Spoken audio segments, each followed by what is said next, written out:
মাথা নিচু করে প্রত্যেকটা ভোটারকে ধন্যবাদ জানাতে চাই যারা ঘাটাল লোকসভা কেন্দ্রে আমার দলকে, দিদিকে, অভিষেককে এবং আমাকে বিশ্বাস করে ভোটটা দিয়েছেন, এবং যারা ভোটটা দেননি তাদেরকেও ধন্যবাদ। কোথাও যেন তাদের প্রার্থনার মধ্যে, তাদের আশীর্বাদের মধ্যে আমার নামটা ছিল, তার জন্য অসংখ্য ধন্যবাদ।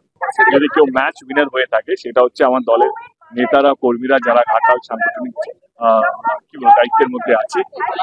এবং আমি বলবো রেসপন্সিবিলিটি অনেকটাই বাড়লো, কারণ গতবার থেকে এবারে আরো বেশি মার্জিনে বেড়েছে। যেই কথাগুলো আমি দিয়েছিলাম প্রথমে, ঘাটাল মাস্টার প্ল্যান, সেটা দিয়ে যদি শুরু করি সেটা ডেফিনেটলি শুরু হবে। এবং আজকে আপনারা সবাই দেখতে পাচ্ছেন ভারতবর্ষে রাজনীতি একদম উল্টে পাল্টে গেছে, এবং যারা ব্ল্যাকমেলিং রাজনীতি করতো, যারা ভয় দেখাতো, যারা বলতো ঘর থেকে বেরোবে না, আমরা এমন বোম ছুড়বো, এমন করবো, দেব আর ঘর থেকে বেরোবে না, দেব মাথা উঁচু করে বেরিয়েছে।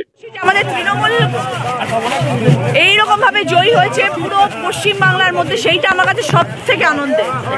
আমার নিজের জয়ের থেকেও সব থেকে আনন্দের যে মমতা বন্দ্যোপাধ্যায় জয় হয়েছে, অভিষেক বন্দ্যোপাধ্যায় জয় হয়েছে, আমাদের পার্টির জয় হয়েছে। এটা হচ্ছে সব থেকে বড় নিউজ। প্রতিদ্বন্দ্বী তো একদম ঘরে বসে গেছে, কি বলবেন? কিছু করার নেই, মানুষ সব জানে কার পাশে থাকতে। আমি বরাবর প্রথম দিন 16ই মার্চ যখন আমি প্রচারে নেমেছিলাম, সেদিন আমি বলেছিলাম যে মানুষ এখন বুদ্ধিমান, মানুষ জানে কার পাশে থাকতে হয়, মানুষ জানে কার জন্যে দিদি কাজ করছেন, আমাদের পশ্চিমবাংলার পাশে কে থাকতে পারে। আমি বারবার একই কথা বলে এসেছি, আমি কখনো কোনো রকম কাউকে ছোট করে কথা বলিনি। আমি বারবার বলে এসেছি মানুষ বিচার করবে, ঠাকুর ঠিক দেখছেন।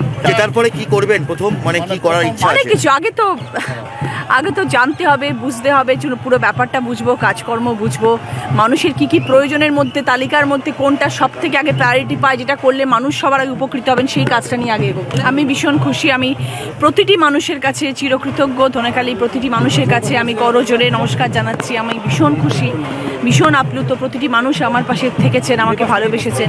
এর থেকে বড় পাওয়া আর কিছু হতে পারে না। প্রতিদ্বন্দ্বীকে কি বার্তা দেবেন? কিচ্ছু না। আমি সবসময় এটাই বলি যে আজেবাজে প্রচার না করে, আজেবাজে কথা না বলে, কাউকে ছোট না করেও ভালোভাবে কথা বলা যায়। আমার একার পক্ষে লড়াটা অসম্ভব ছিল। সবাই আমরা যারা আছি, মমতা দিদি থেকে শুরু করে আমার ভাই অভিষেক থেকে শুরু করে যারা এই যুদ্ধে আমার সঙ্গে সৈনিক হিসেবে লড়েছে, এই জয় আমাদের সকলের। বাজারে সমস্যা আছে, আমাদের মোহন ব্রিজটাকে তৈরি করতে হবে, সেটা আছে।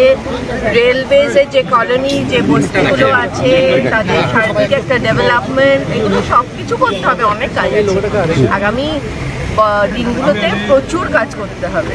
মানুষ যখন ম্যান্ডেট দিয়েছে, আশীর্বাদ দিয়েছে, জিতিয়ে এনেছে, শুধু খড়গপুর কেন, আমার 7টা বিধানসভা জুড়েই আমাকে কাজ করতে হবে।